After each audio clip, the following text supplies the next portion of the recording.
HVAC 360, episode number 12.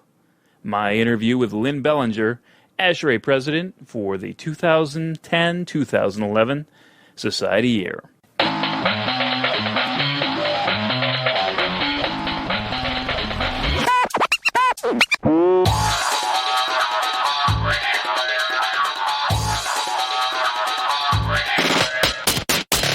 Welcome back, everybody, to another edition of HVAC 360. I'm your host, Matt Nelson.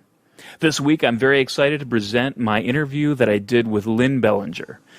Now, this episode has a little bit of dust on it. I haven't released it in a timely fashion. I've had some things going on. But we have it now in the can, so to speak, and we're ready to release it. So this is actually... there's a couple of firsts here. This is going to be my first bona fide episode of HVAC 360. If you've noticed some little shenanigans that I've been playing with the episodes, I've been converting from Building Chatter to HVAC 360, and this is like the first real episode that I'm doing. So, episode number 12. Thank you, Lynn. Another interview with the ASHRAE President, and it was really great of her to take time out of her schedule to talk with us regarding what she sees in ASHRAE and just a little bit about her background and how she got into it. The couple of more things that I wanted to kind of point out: this is actually going to be the first Skype call that I've recorded, so I think the sound quality went pretty well. But you can be the judge of that. If you have any feedback for me, you can email me at matt@buildingx.co. That's matt@buildingx.co. Now we will jump right into the episode with Lynn Bellenger. Today I'm talking with Lynn Bellenger, the current president of ASHRAE for the 2010-2011 Society Year. Thanks, Lynn, for talking with me. It's my pleasure, Matt. So I got to ask, how's your term going so far? It's been an exciting year. It's hard to believe there are only 2 months left, but I'm very excited about the things that our ASHRAE members have accomplished this year, and I think it's been a terrific year. Now, do you have a presidential theme to go along with your...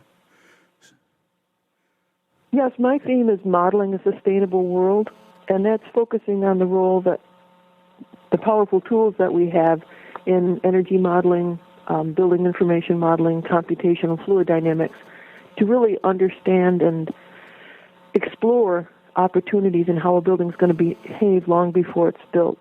And it gives us the opportunity to refine our designs and really hone in on various aspects that we never were able to do in the past before we had these powerful tools. Now, is this something that you're familiar with as why you chose the theme like that? Yes, I've been using energy modeling really throughout my entire career. My first job was at plant engineering and maintenance in Xerox back in the late 70s, and we had an opportunity there to use a heating and cooling load calculation program to analyze an existing building. And we discovered not only had the systems been very much oversized, which was typical in that time period, but also that the systems were running much higher than design. So we had a tremendous opportunity to get energy savings by rebalancing the systems to what they actually needed. And we've used that approach really throughout my career, and so in various forms and using a wide variety of programs. I've really been doing energy modeling my entire career. So what made you decide to become an ASHRAE president? Well, it's really not totally a conscious choice because it's up to the nominating committee to choose the candidates. But I had the opportunity to serve on the ASHRAE Board of Directors in the mid-'90s as a director at large, and then after that 2 years as an ASHRAE vice president. And it's really being exposed to the executive committee and understanding how exciting it would be to be able to direct the efforts of the society for a year that, I realized that was something that I would very much enjoy. Now, I guess we have to. I want to take a step back here, because not everybody knows we're throwing around the word ASHRAE. That stands for the American Society of Heating, Refrigerating, and Air Conditioning Engineers. Now, as president, I'll put you on the spot, and can you give me your elevator pitch on ASHRAE and what it means and what it does to you? Certainly. In fact, as a matter of fact, when somebody asks me what ASHRAE is, I no longer spell out the acronym because it's long, it's kind of wordy, and it's not really what people want to hear. What they want to know is that ASHRAE deals with the built environment and providing healthy, comfortable conditions in whatever space they're in, whether it's transportation or a building, in the most cost-effective, energy-efficient manner possible. And we provide the tools for our members to be able to do that. Excellent. What has been your highlight of your presidency so far? That's a challenging question because there have been so many positive features, but I would say the extreme opportunities for collaboration among with other groups, writing standards together, publishing documents together, really taking to our joint members the opportunities to really advance building science and the performance of buildings. We've been growing in our collaborative efforts over the past few years, and I think that just continues to be a very positive aspect of what's happening in ASHRAE today. Now, have there been any surprises? Obviously, you're like, okay, well, I'll be president. You've talked to past presidents. What kind of caught you off guard? Like, this is different than what I thought it would be. Well, I think the most surprising thing is the involvement in the day-to-day activities. I knew that there would be a huge number of emails every day, and that's been true. But a lot deal with making a decision on the spot or responding to somebody very quickly on an individual, daily issue. And so I think it's been critical to be responsive and no matter where I'm traveling, to try to stay in touch by email and be able to respond to challenges that come up. Now, recently, within the past couple of weeks, you've had an energy modeling summit, so to speak, at the ASHRAE headquarters building. Is that the first time that's been done, and am I accurately describing what it is? Yes, that's the first specialty conference we've ever held on energy modeling. In fact, it was so successful we were not able to hold it at ASHRAE headquarters because we ran out of room, so we moved it over to the hotel where everyone was staying, where we had larger meeting rooms available.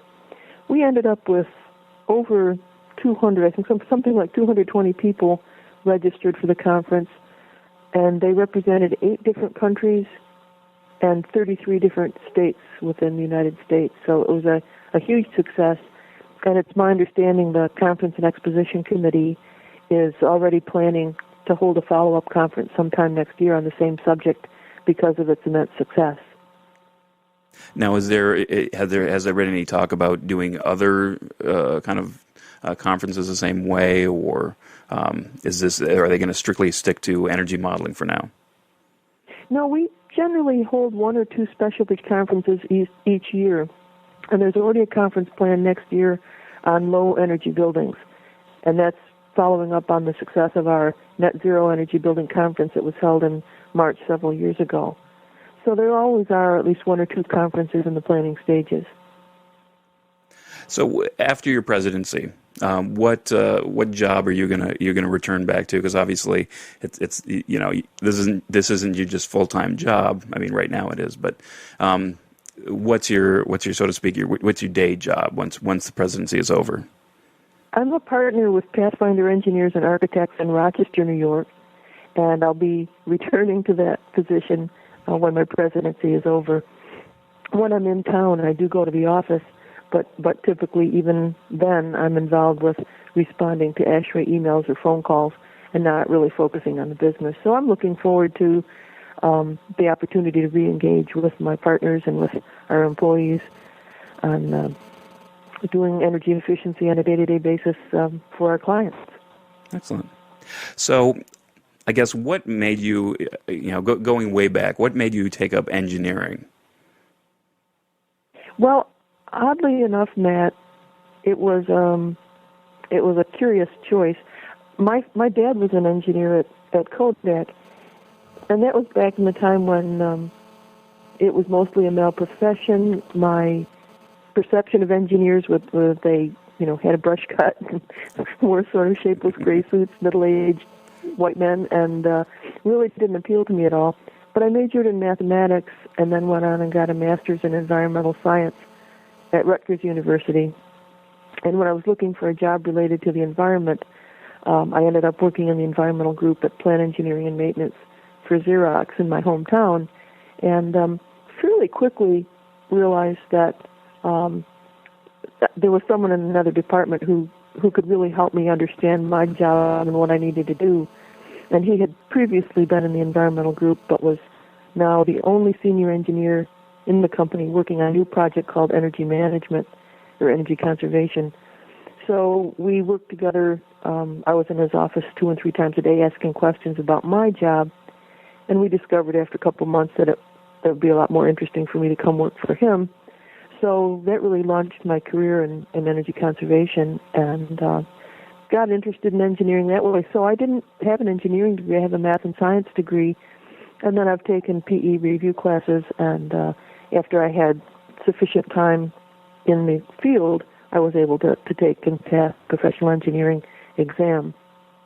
So I am a licensed professional engineer in several states, but do not have an engineering degree. Okay.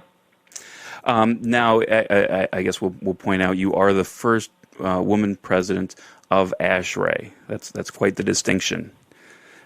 You're number one. But I guess what would you have some reservations at first because of the type of I guess people in the field. What would you say to other aspiring women that want to get into this field? I guess any sort of advice for them. Well, I don't think there are any limitations, Matt. I think ASHRAE welcomes women and people of other ethnic backgrounds with open arms, and we've seen the percentage of members that fall into those categories grow slowly but steadily. So I think really anybody who has an active interest in being involved and sharing their time in furthering ASHRAE's interests certainly has an opportunity to do so. We have I think 5 women on the board of directors right now. We have a number of committee members and committee chairs that are women, and I just don't think there are any boundaries. So, if it interests you, go for it. Excellent.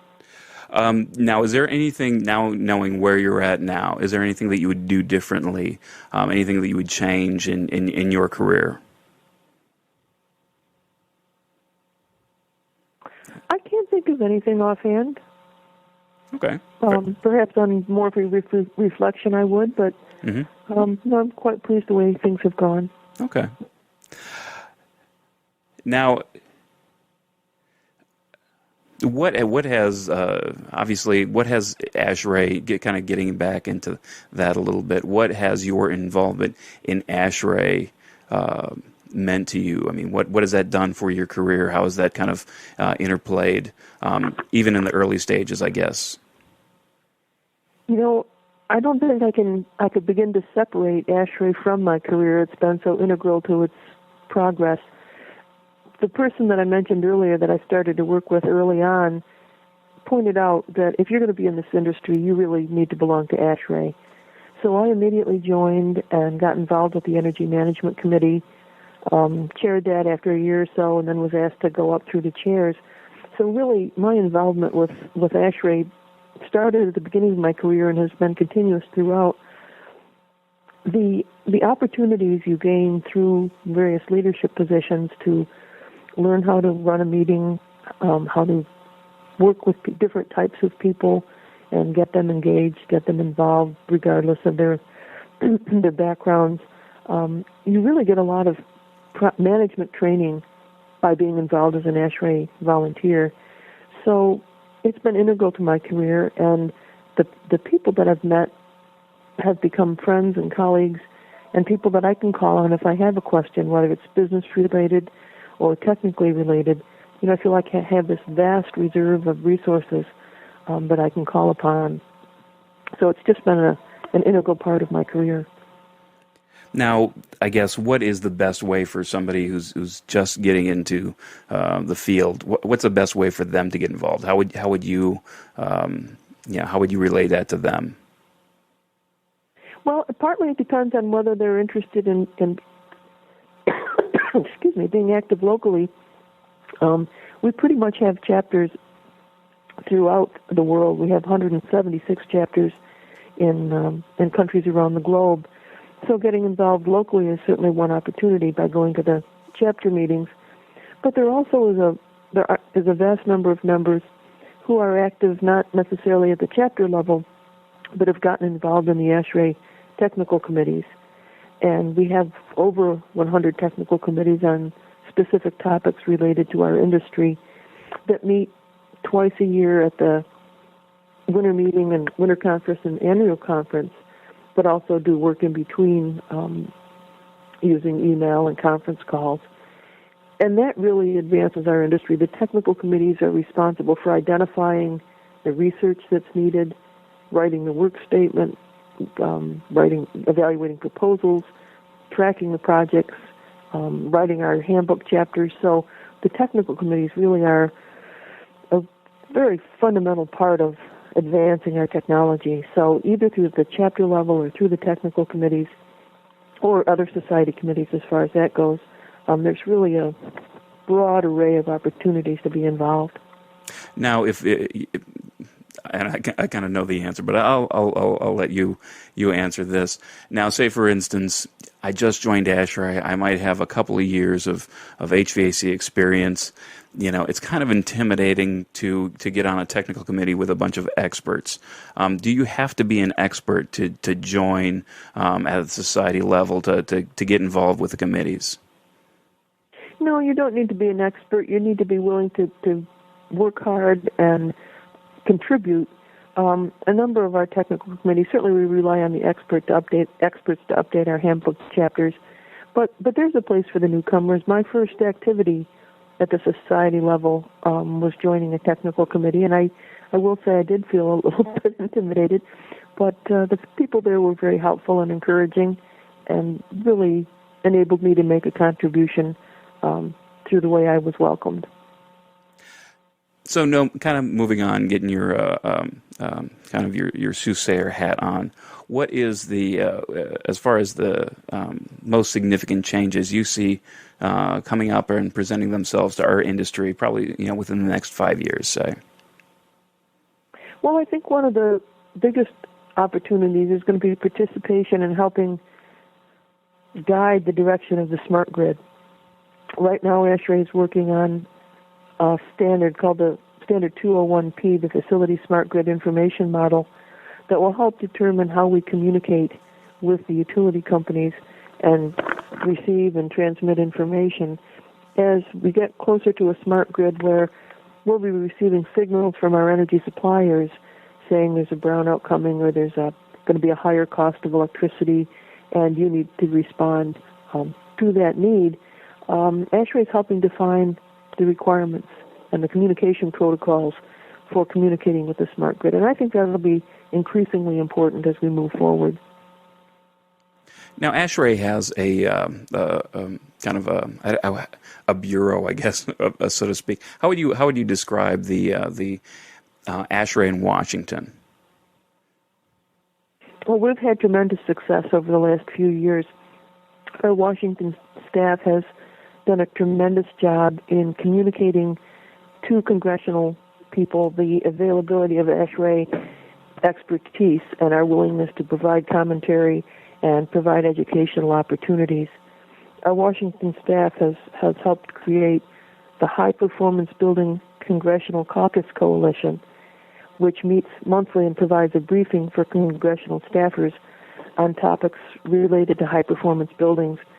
And ASHRAE doesn't even conduct all of the briefings. We set them up, but we often invite other colleagues such as the U.S. Green Building Council or the Illuminating Engineering Society or other groups to come and make a presentation on a topic that will help educate the staffers. So I think over the last few years, we've really, through our Washington office, helped position ASHRAE as the go-to organization for getting answers on building efficiency. Now, what sort of policies have been developed recently that you could kind of highlight? Well, we always are promoting energy efficiency as our first fuel, if you will, understanding the opportunities to make our existing buildings more energy efficient and promote energy efficiency in new building design. So that's a focus that we've had for a number of years, but it's a message that can't be conveyed too frequently or to too many people, because it's just very important for our legislators to understand the value of energy efficiency. One of the things that we're focusing on now is making sure that we have good data for benchmarking buildings and understanding what's realistic. It's convenient for legislators, or it's appealing for legislators to set percentage targets, but we need to make sure that percentage targets are realistic, and some building types can achieve much deeper energy savings than others. Hospitals, for example, are very energy intensive, or laboratory buildings, and while there are a number of techniques to make them more efficient, setting arbitrary targets for percentage improvements really require a depth of understanding of how different building types operate. So ASHRAE has been involved with the Washington and the U.S. very intensively. Now, ASHRAE being an international organization, how has the outreach been for other countries? It's been very positive. It depends, of course, a great deal on the local chapters in those other countries. But the Philippines, for example, have written an energy conservation standard that's patterned very closely to ASHRAE Standard 90.1, and that's been adopted in their country. In Kuwait, through Kuwait University and the government of Kuwait, we were able to adapt ASHRAE Standard 90.2, our energy efficiency standard for low-rise residential buildings, to accommodate the climate zones and the construction types in Kuwait and make that relevant for their country. So we see a lot of our chapter members being active locally in their nation to help promote energy efficiency. Now, speaking of international, have you done any international traveling for ASHRAE? Yes, we've taken a number of trips, starting with the regional conferences. In the fall, we went to a regional conference in Singapore in August, and then a month later, a different regional conference in Cairo, Egypt. We've also had the opportunity to visit with our colleagues in England, in CIPSE, in the Chartered Institute of Building Services Engineers, and several other conferences around the world, which really gives us a good opportunity to see what's happening in other countries and to provide exposure and represent ASHRAE at those conferences. And I have to say, Matt, anywhere I've gone, whether it's been a conference or a chapter meeting or any other type of organizational meeting, they've just been so delighted to have ASHRAE represented. The stature of ASHRAE worldwide is really immeasurable. It's very, very highly regarded throughout the world. Now, I guess globally speaking, or the different places that you visited, I guess how does energy efficiency of buildings fit into those type of countries? Are they very focused on it? Are there other bigger items that they're focusing on now, or are there different items that they take a look at? I would say everywhere I've been, there's a very strong focus on high performance building design. And it varies by, there are different, certainly climate challenges and different construction techniques. But I would say every country I've visited has HVAC professionals, has government people who are extremely interested in promoting good building design. Now, there are other challenges in some countries. Not every country has an OSHA or a robust building code. They may have a building code that's not enforced. So there are a lot of other challenges aside from energy efficiency to make sure that we have healthy, well-built buildings. But I do see a strong emphasis everywhere I go on being sustainable. Now, going a little bit further in sustainability, can you give me your take on the net zero buildings?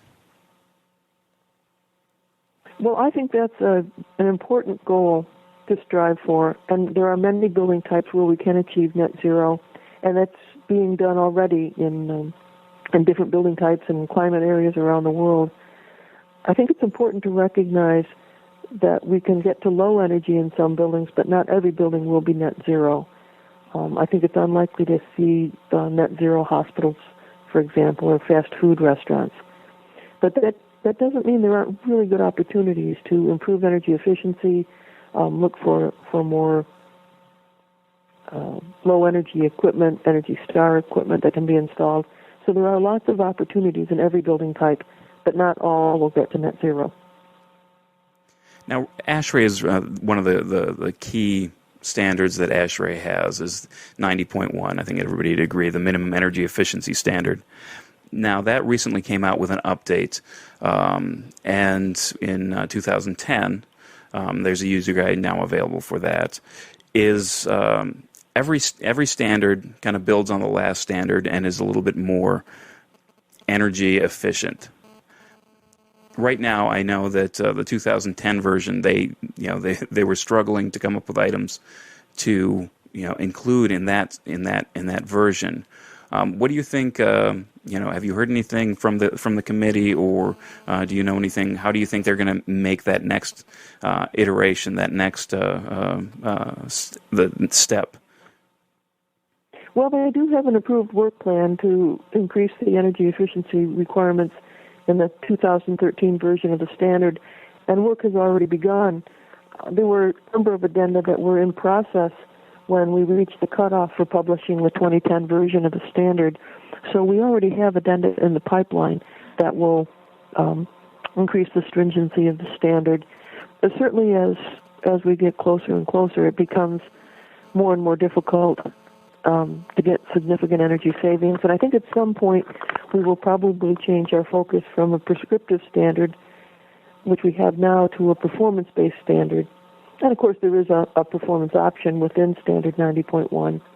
But I think there's increasing interest in our industry to establish benchmarks for various building types in different climate zones, saying, an office building in climate zone 5 should be no more than 40,000 BTUs per square foot per year, or some benchmark number.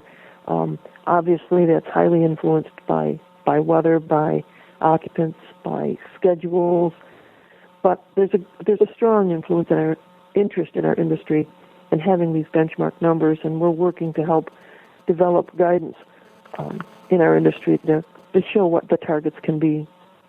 Now, are there any areas in particular where we see opportunities? No, I think it's really across the board, Matt. Okay. Now, I know that everybody doesn't get to hear you speak at different chapter meetings. Is there anything that we haven't covered that you really you want to bring across to my listeners?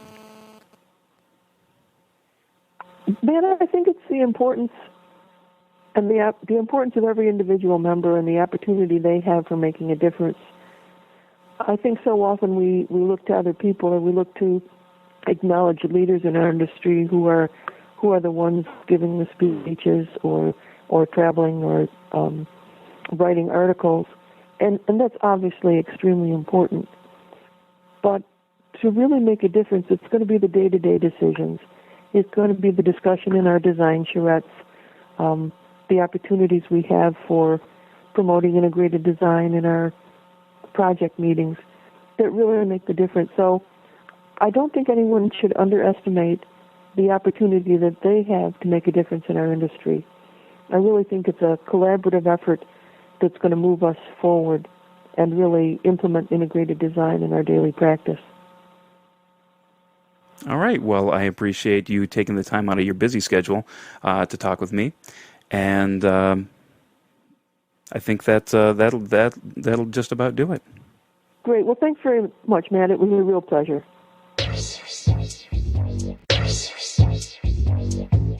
All right, we're back. Thanks again to Lynn Bellenger for taking the time out of her busy schedule to speak with us and give us a little bit of an inside scoop on ASHRAE and the goings-on, as well as a little bit about her background.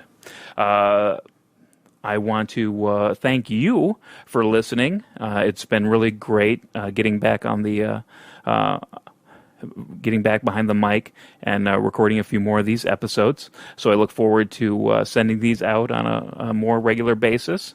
And if you have any suggestions, I would love to hear any sort of feedback that you have, any comments, suggestions, show topics.